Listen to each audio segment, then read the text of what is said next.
Nvidia Corp 177.39 USD minus 3.25, 1.80% today.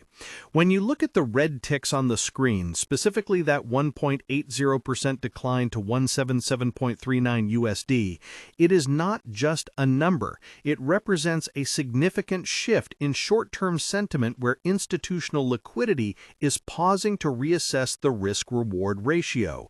The immediate reaction to seeing Nvidia in the red, especially after the recent earnings print that supposedly crushed every metric on the sheet, is confusion. You might be staring at your Schwab Intelligent Portfolio's dashboard or your Fidelity mobile app, wondering how a company that just posted $57 billion in quarterly revenue, up 62% year over year, is currently sliding. The expectation was that a beat of this magnitude would send the stock vertical, piercing the $200 resistance level like paper. The reality, however, is far more nuanced and arguably more important for your long-term capital preservation. The market is no longer rewarding simple growth, it is demanding perfection in execution, and more critically, a justification for the massive valuations that have now become the standard for the semiconductor sector. The intraday movement we are witnessing right now, with the stock down 3.25 points, is a textbook sell the news event, but with a darker macroeconomic twist. While the retail crowd on the Robinhood app might be buying the dip aggressively, looking for that quick bounce, the institutional flows we are tracking suggest a different story. Hedge funds and large asset managers are using this liquidity event to trim exposure, not because they believe the Nvidia story is over, but because the risk premium for the broader tech sector has shifted. We are seeing a rotation. The capital that fueled the rally to a $4.5 trillion market cap is temporarily moving into more defensive assets, or rotating into laggards that haven't yet had their run. This is not a panic sell-off, it is a calculated redistribution of risk. If you are managing your own individual brokerage account, this distinction is vital. You are not fighting a collapse, you are navigating a consolidation phase that is testing the resolve of late entrants. Let's strip away the hype and look at the raw mechanics of what is happening on the chart today. The price of 177.39 is hovering dangerously close to a key technical support zone. If you look at the volume profiles, the buying pressure that usually steps in at these levels is thinner than it was 3 months ago. This suggests that the buy at any price mentality that defined the early part of the year has evaporated. Investors are becoming price sensitive. Whether you use interactive brokers for their advanced charting or the simple interface of SoFi Invest, the signal is the same. The momentum indicators are cooling off. The RSI on the daily chart has reset, which is healthy, but it also implies that the stock is no longer in that automatic buy territory. It requires a catalyst to reverse this immediate downtrend, and with earnings now in the rearview mirror, that next catalyst might not appear until the Blackwell architecture shipment numbers are confirmed in early 2026.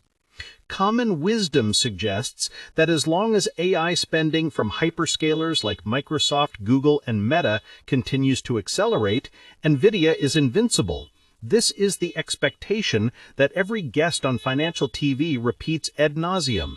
They tell you that the moat is wide, that CUDA software locks customers in, and that the demand for GPUs is infinite. While these points are factually true, they miss the reality of the supply chain constraints that are currently capping the upside. The reality is that even with demand off the charts, as Jensen Huang put it, Nvidia can only recognize revenue as fast as TSMC can manufacture the chips and CoWoS packaging capacity can handle them. The bottleneck is no longer demand. It is physics and logistics. This creates a ceiling on how much the stock can realistically appreciate in the short term, regardless of how bullish the long-term thesis remains. I want you to pause for a second and think about your own positioning. Comment below with the price you entered Nvidia at. Are you holding from the pre-split days, or did you enter during the recent run-up to 180? This matters because your psychological threshold for pain is different depending on your entry. A trader who bought at 120 is looking at this 1.80% drop as noise. A trader who bought at 185 yesterday is feeling the heat.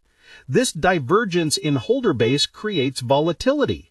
The weak hands who chased the earnings momentum are being shaken out right now. This flush is necessary. It clears the order book of leveraged retail positions and allows the smart capital, the pension funds, the Fidelity mutual funds, and the strategic family offices to accumulate shares at a more favorable volume-weighted average price. Let's talk about the broader market context because Nvidia does not trade in a vacuum. It is heavily correlated with Tesla stock and Apple stock in terms of how it affects the Nasdaq 100. When Nvidia sneezes, the entire AI sector catches a cold. We're seeing this today with sympathy weakness in AMD and Broadcom. This sector-wide pressure is being exacerbated by the macro environment. Bond yields are ticking up again, and the Federal Reserve's tone has been less dovish than the market priced in. When the risk-free rate rises, the discount rate applied to future cash flows, even massive ones like Nvidia's, increases. This compresses the PE multiple investors are willing to pay. So even if Nvidia earns more, the stock can go down if the multiple contracts. This is the math that Schwab Intelligent Portfolios algorithms are running in the background right now, automatically rebalancing away from high beta tech into steady-state dividend payers. However, do not mistake this short-term weakness for a fundamental break. The Q3 earnings report we just saw was, by any objective standard, a monster. $57 billion in revenue is a number that would have seemed impossible just 2 years ago. The data center segment alone is generating more cash than most S&P 500 companies generate in revenue. The growth is real. The guidance for Q4 projecting $65 billion signals that the ramp is not slowing. It is accelerating. The fear that the AI bubble is bursting is not supported by the empirical data coming out of Santa Clara. The demand for the H200 and the upcoming Blackwell B200 is outstripping supply by a wide margin. Corporate America is not pulling back on AI. They are doubling down on it. Every investment committee at every Fortune 500 company is allocating budget to generative AI infrastructure, and that road leads directly to Nvidia's doorstep.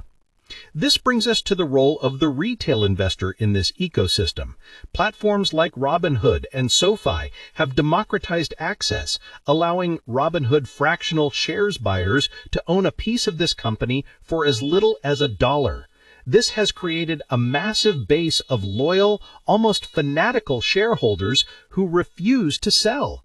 This diamond hand phenomenon provides a floor for the stock that didn't exist in previous semiconductor cycles. In the past, cyclical downturns in chips were brutal, with stocks falling 50 to 80%. Today, the online investing community is far more resilient and informed. They track the supply chain rumors, they watch the keynote speeches, and they understand the product roadmap. This collective intelligence creates a buffer. When the stock dips to 175 or 170, the self-investing crowd steps in, viewing it as a gift. If you are using a platform like Interactive Brokers, you might be looking at the options flow. The put-call ratio has spiked slightly today, indicating some short-term hedging, but the open interest on long-dated calls remains massive. The market is betting that this 177 price is a temporary pit stop on the way to 200 and beyond. The Interactive Brokers trading data often reveals the positioning of the sophisticated retail and prop traders, and right now they are not bailing out. They are rolling their positions, adjusting their strikes, but staying long. This aligns with the view from Fidelity brokerage analysts who have reiterated their buy ratings, citing the Blackwell cycle as a major revenue driver for 2026. Let's shift gears to the competitive landscape, because this is where the bear case tries to find its footing. Critics argue that AMD's MI325X or Intel's Gaudi accelerators will eventually erode Nvidia's margins. They say that the hyperscalers will build their own custom silicon, like Google's TPU or Amazon's Trainium, to reduce dependence on Nvidia. While this is true to an extent, the reality is that Nvidia's moat is not just the chip, it is the software. CUDA is the operating system of AI.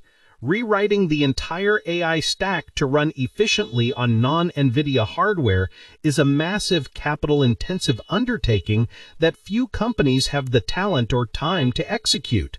For the foreseeable future, if you want to train a frontier model, you need NVIDIA. This vendor lock-in is what justifies the premium valuation. It is why Fidelity ETFs that focus on growth continue